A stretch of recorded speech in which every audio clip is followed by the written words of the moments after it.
Welcome back to Society Case Files. My name is Robert, and I'm here with another build video. This time we're going to be doing Asteroth the Grim. He was in my Blood Angels army box. And if you noticed at the very beginning of this video, there was something that I didn't catch, and that is the fact that some of the sprue was missing. So we're going to get to that in a little bit. If you like this kind of content and you want to see more, please subscribe to the channel, drop a like, and let me know what you think. Maybe there's a different model you'd like to see. Maybe there's something that we could do that would be fun, but just let me know and I'll look at it. Asteroth was all around pretty darn easy to build. As you can see, he's pretty much that whole sprue, and there's not a lot to it. This video itself is a little long, only because I did take my time in doing all the dry fitting. I could have probably done it a lot quicker if I wanted to be, if I wanted to just kind of dive in, but I took my time. I had fun with it and just relaxed. Those missing pieces were pretty vexing because naturally they were pretty close to the end of the whole project. And what happened was that they had fallen off the sprue at some point, probably in shipment, because I didn't really mess with it. I did an unboxing and I pulled stuff out, but I didn't interact with the sprues sufficiently to cause anything to fall off.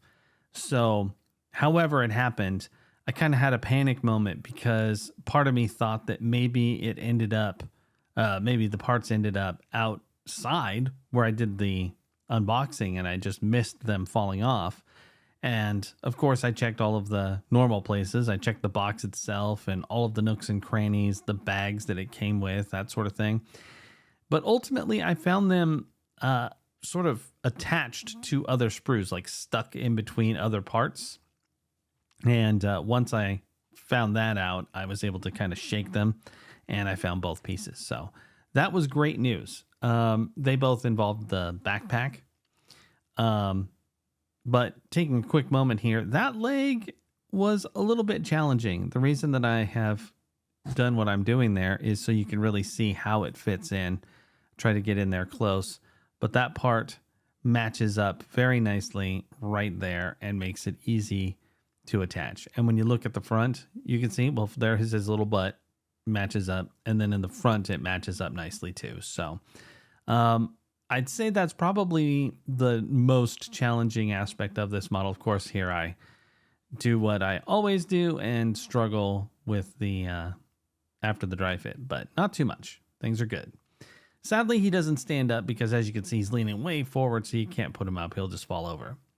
So to allow him to dry, set him aside there and move on to the next part. There's not too much to this model to speak of as far as challenge goes. Now, the backpack, which we're going to get to in a few minutes, that does have some fiddly business only because you do need to let it dry long enough before you can start manipulating it and trying to put it on the model. This is a well thought out model and it's very beginner friendly, I think, other than putting the backpack together only because you do need to have a lot of patience. But beyond that, I don't really see anybody struggling here. As far as builds go, this one is pretty straightforward, and you might call out the fact that you can't stand him up. There are some models that are so easy, like orcs in particular, that once you get their base bodies done, they just stand up even without a base, and those are pretty darn easy too. But as far as a fancy character, you know, a named hero here, this guy was pretty fun. And as you can see on that knee pad, there's actually a nice guide there that helps you connect it to the rest of his leg. Most of the parts have some kind of guide to help you make sure they connect up. Now, he is monopose. There's no alternative. So unless you plan on kit bashing him, this is what you get. The big axe and this particular pose, that one head, he's not overly complicated in that way. But as you can see, we're about to put his back on. Very simple, very obvious, in fact. Now, just as a point, I have the instructions open just up and to the right of the screen. So they are there. I just don't pull them out and put them on the in the camera very often. There's not much reason to. As you guys can see, it's fairly straightforward here. That's a pretty standard Space Marine torso build right there. You know, just sticking them together straight up. So let's see. Gonna start getting some of his other parts here. It looks like this is his head. And for some reason, they make us put his hair on the other half of his hair. I found that kind of absurd, but whatever, you know. Oh, if you can't tell, I'm recording this voiceover after I've done the work. Mostly because I was in the middle of making this character while someone else was in the room doing a very noisy project too. So I thought I'd just come back through and chat it up. And since I lost those two pieces, it worked out very well because it took me about 20 minutes to find them. And I just paused the video and came back to it. Obviously, putting his hair on is not hard. It just doesn't really make any sense. It's like, why not have that whole head put together? I've seen more intense pieces, bigger pieces put together, like Carlina, which I have a build video for her. Her head was all together and she had crazy hair too. So I don't really see why they couldn't have sculpted the whole head as one piece. Unless there is some amazing kit bash version, which if you know of one, or you can think of a great reason why they didn't put the hair on, let me know in the comments. I'm sure I'm missing something, but whatever. I'll stop harping on that. This arm is awesome. Sometimes when you have to connect up a two-handed weapon, it's a pain in the butt. In this case, not even remotely a problem. The right arm that is sticking up has a little divot in it, and when you put the axe on, it will connect. And then the other side has a guide as well, and they just settled in easily. The head has a hole there, as you can see, and there's a peg on the head itself. When you put it in, it will ensure that he is facing in the right direction, and his hair sort of cascades over the chest, which admittedly is going to be a pain in the butt to paint. But what can you do? It'll just take some cleanup, I assume.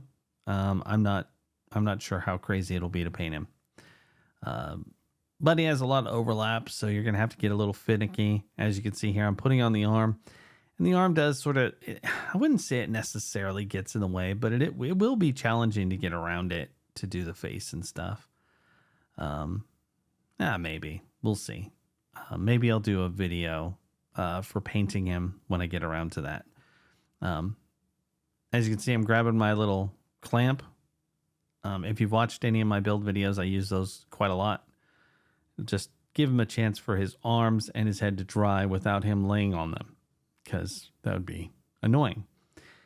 This is pretty much the point when I realized that I was missing some pieces, but there were things to still be done. Like, we have to build his shoulder pad for some mysterious reason. What's funny about this is that we have to put the shoulder pad together, despite the fact that the other shoulder pad, which I would say is a little bit more elaborate, is already together. So much like the hair, I question the value of making us put these together. Like, why is that necessary? I might do a video putting together the characters from the Rogue Trader kill team, just because they're so ridiculously simple that they really do call into question why a monopose model like Asteroth here has those little tiny complications. Are they really a pain? No, hardly. It takes seconds. But it's so unnecessary to make us glue that little piece together like that. Anyway, at this point, I'm getting ready to do both shoulder pads, and you can see that my method of keeping track of which side goes where is to put them on the sides of the model that they would actually fit to. In his case, that's not such a big deal because when you look at the instructions, it's pretty obvious which one goes to which side because they're so different and they're pretty elaborate. But some Space Marines don't really have elaborate ones. They just have a slight change in the structure that makes it easier for you to put the weapons on or whatever. And so it's nice to keep track, and it's just a habit I've gotten into to sort of keep that in mind and understand where I'm putting things. You know, the left and right stuff. Trying to remain dyslexia free here. It's kind of an interesting fact to be putting a shoulder pad upside down, or at least, since his arms are up in the air and his shoulder pads are facing the opposite direction that I'm used to, it was kind of fun to put them on like this. They fit on far easier than many of the Space Marines I've built, and I will show them at some point. But I have put together a lot of Blood Angels, and so that was a fun change of pace. First off, they just fit instantly, and second, it was just very, very easy to do. Here we go. Taking the first piece of the jetpack on. This is the true moment of, wait a minute, where's 12 and 13? So as you can see, we did the cut. Those are the pieces that were missing. Those two little guys. I found them both. I cannot believe I found the thruster part. This one that I'm fitting right now, that one made some sense because at least it was big. But the other one, it's a miracle that it didn't get lost. And I'm very grateful. I did have a pretty bad panicky moment when I couldn't find them. Like I said earlier, I started thinking that they were outside or just gone forever. And that would have sucked because this model's awesome. But here we go. Oh, here's me failing to realize that I just dry fit it and tried to put it on the wrong side. Good job, me. So don't do what I did. The jetpack part goes on the side with the big holes, not where I'm like trying to shove it on there as if I can get the square peg through the round hole. Look at that. Look how much better it fits when you do it right and you're not a dumbass like I was. So there you go. I think it's a cool looking jetpack. It kind of reminds me of like Macross or something. Maybe it belongs more with the Tau than it does with the Blood Angels. This is very cool because it has a divot to line it up so that you know exactly which side it's going to go to. That divot goes on the bottom and then it just connects right up, and it will be no big deal to get that in place. Again, like I said earlier, everything has a guide here for the most part, except for obviously the part that I tried to put on wrong. And there you go. So I've pretty much got a jetpack ready to go. Of course, the more tricky part is getting those wings on. Now, the wings themselves also have guides, but they are quite heavy. So they're not just like cram on there and then they instantly mesh and you're good to go. You do need to give them a moment and let them connect at their own time. My apologies for cutting it out of frame, but it's a pretty straightforward trim. There's a nice smooth sides to work from, and the clippers got right in there without any kind of issue. This wasn't like doing one of the jet packs. As you can see, my backpack, they all have a connection right in the center with actual parts to the left and right of the sprue connection, which means you got to get in there and just snip and work at it a little bit. And that's the way it is for all of the Space Marines that I've put together that have that specific style of jetpack or backpack, and the Sisters of Battle as well.